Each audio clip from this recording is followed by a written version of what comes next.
आजच्या ठळक बातम्या। राष्ट्रवादी काँग्रेस शरदचंद्र पवार पक्षाने पडळकरांची प्रतिमा जाळली।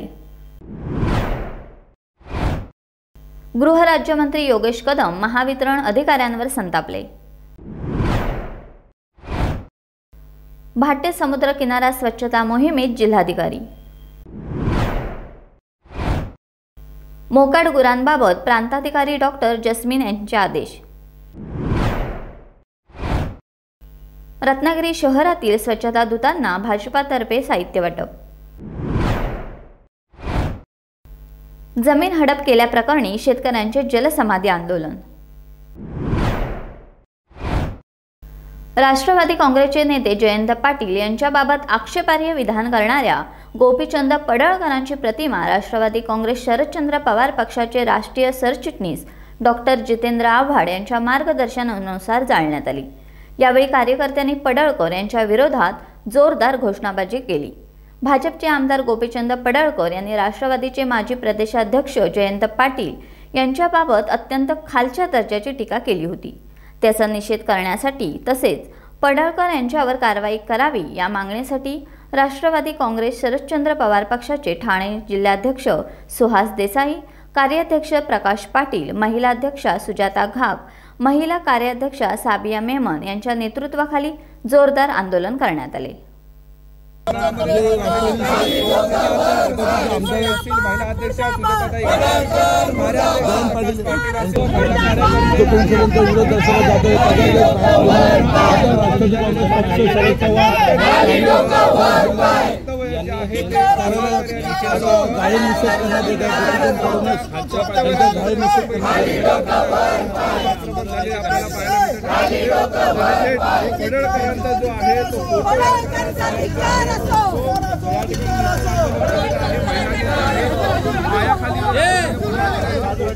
तुडवलेले आपल्याला पाहायला मिळतात आणि पडळकरांचा या ठिकाणी जाळून जो आहे तो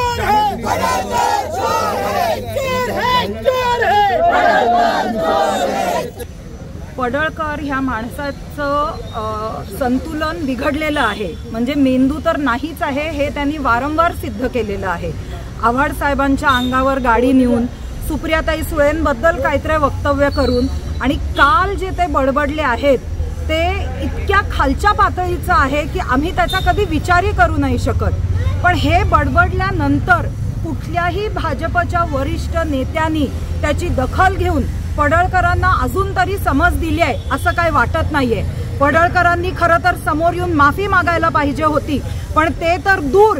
पण कुठल्याही भाजपच्या नेत्यांनी, मग ते मुख्यमंत्री असो किंवा राज्याचे त्यांचे प्रदेश अध्यक्ष असो रवींद्र चव्हाण साहेब, कोणीही त्यांचा नेता म्हणून, त्यांच्या पक्षातला एक सदस्य म्हणून त्यांना काही समज दिलेली नाहीये।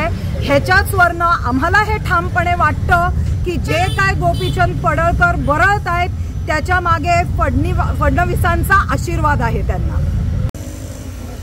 पडळकर, अरे नालायका, घोड्या, गाढवा, तू ठाण्यामध्ये तुझी अवकात काय आहे ना ती आम्ही दाखवतो। एक पडळकरांनी जर त्याच्या आयुष्यातली सगळ्यात मोठी चूक केली असेल ना तर जयंत पाटलांसारख्या सुसंस्कृत नेत्यावर एक बरं ओकली आहे की जी लायकी नाही द्यायची। कोण जयंत पाटील, कोण पडळकर? पडळकरला काढू नये, पडळकर आमदार आहेत पण त्याला फॅमिली आहे, कुटुंब आहे, काय कुटुंब असेल माणूस आहे, नालायक, बेफिकर, ते रस्त्यावर सोडले ना त्यातला तो माणूस आहे। पण माझं एक म्हणणं आहे, बीजेपीच्या नेत्यांनी त्याला समज दिली पाहिजे। असे कुत्रे कोणाचे ते अंगावर सोडू नका। तुमचे कुत्रे जे आहेत ते तुमच्या दरवाज्यात बांधून ठेवा, ते जास्त चांगलं होईल। नाहीतर या कुत्र्यांना आम्हाला दगड मारायची, रस्त्यावर उतरून दगड मारायची वेळ आलेली आहे, ती आणू नका। ही मुख्यमंत्र्यांना, या महाराष्ट्राचे मुख्यमंत्री देवेंद्र फडणवीस आहेत यांना माझी विनंती आहे की त्यांचे आई वडील कोण हे त्यांना पूर्ण माहिती आहे। त्यांचे आई वडील कोण होते हे त्यांना माहिती आहे, संपूर्ण महाराष्ट्राला माहिती आहे। पण त्यांनी अगदी खालच्या थराला जाऊन त्यांनी हे भाष्य केलेलं आहे। मागच्या वेळेला आमच्या जितेंद्र आव्हाडांच्या विरोधात सुद्धा याने अशीच काहीतरी भाषणं केली, आम्ही त्याचा जाहीर निषेध केला, त्याला चपलेने पण मारलं। आज परत तीच वेळ ह्याच्यावरती आलेली आहे। बीजेपी वाले झोपलेले आहेत काय? जर प्रत्येकाची कुंडली काढायची ठरवली, काढा ना, इतर ज्यांची आहेत, जे वाईट आहेत, जे बेकार धंदे करतायत, ज्यांची संपूर्ण रेकॉर्ड खराब आहेत, त्यांची कुंडली काढा. अशा जयंत पाटलांसारख्या सोज्वळ सज्जन मनमिळावू माणसाच्या बद्दल असं जर हा पडळकर बोलत असेल तर बीजेपी वाले काय करतात? गृहराज्यमंत्री योगेश कदम यांच्या दापोली मतदारसंघातील कोळबांद्रे जिल्हा परिषद गटातील आढावा बैठकीत महावितरणच्या अधिकाऱ्यांवरती योगेश कदम चांगलेच संतापले. महावितरणच्या अधिकाऱ्यांना त्यांनी खडे बोल सुनावले आहेत. तुमचं नक्कीच चाललंय काय असा खडा सवाल करत पुढच्या 6 दिवसात मला सगळ्यांचे अर्ज निकाली काढून मला अहवाल सादर करा असे आदेशच गृहराज्यमंत्री योगेश कदम यांनी दिले आहेत. घरकुल योजनेच्या कामासंदर्भात रखडलेल्या लाईट कनेक्शन बाबतही महावितरणच्या अधिकाऱ्यांना योगेश कदम यांनी चांगलेच छापले. या भागामध्ये आहे ना निवड तीन आहे, दापोली येतं आणि देगाव सब्जेक्टचं काम होतं. 1 वर्ष झालं किती पोल लागणार?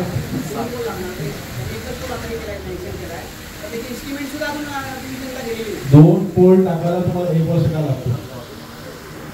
कारण काय? तुमच्या कशाला कनेक्शन आहे? नाही, घरासाठी आहे की घरकुलचं आहे? काय कारण?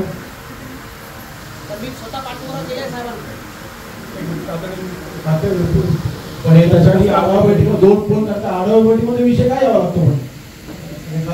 पण चुकून कनेक्शन 1 वर्ष लागते. माझं पत्र आहे त्याला, मी माझं पत्र सोबत जोडलेलं आहे त्याला.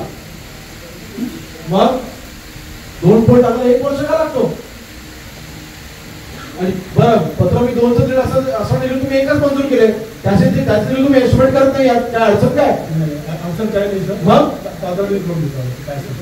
काही मला सांगण्याची वेळ काय तुम्ही का करत नाही? अर्ज मी मगाशी म्हणून विचारतोय, मी 4-5 वेळा विचारलं की तुमच्या काळामध्ये तुम्ही अर्ज किती तुमचे प्रलंबित आहेत ह्याची माहिती तुम्हाला नाही? नाही, हे मी सोडणार नाही. एखादं राहू शकते, हे बी हे होतं नाही, अजिबात नाही. बाबरी तुमची पण जबाबदारी आहे. विभागावर तुम्ही पण आढावा घेतला पाहिजे की नाही? फक्त खेळच्या काळात बसून राहायचं. मागणी तुम्हाला मी स्ट्रिक्टली सांगितलं होतं की माझे जेवढे पत्रव्यवहार झालेले आहेत तेवढा पत्रव्यवहारामध्ये तुमची कारवाई करणे तुम्ही क्रमपात्र आहे. तुमची बाय प्रोटोकॉल तुमची जबाबदारी आहे. काय इतका कालावधी का? तर घरकुलचा विषय आहे, घरासाठीचा विषय आहे, त्या कमर्शियल आम्ही मागत नाही आहोत. कारण ते मागलं तर लवकर दिलं असतं तुम्ही. पुढच्या 6 दिवसात पूर्ण विभाग पुढच्या 6 दिवसात 7 दिवस उजाडला तुम्ही सहन करणार नाही.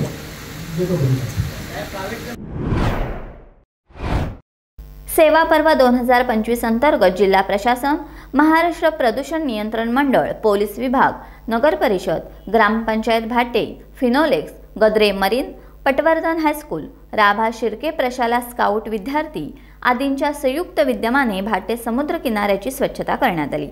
प्रत्येकाने आपला परिसर स्वच्छ ठेवून पर्यावरणाला हातभार लावा असे आवाहन जिल्हाधिकारी एम देवेंद्र सिंह यांनी केले. भाटे येथील समुद्र किनारा स्वच्छ करण्यात आला. यावेळी केंद्रीय वन व वातावरणीय बदल विभाग मंत्रालयाचे अप्पर सचिव सत्यप्रकाश, अप्पर जिल्हाधिकारी भाऊसाहेब गलांडे आदी उपस्थित होते.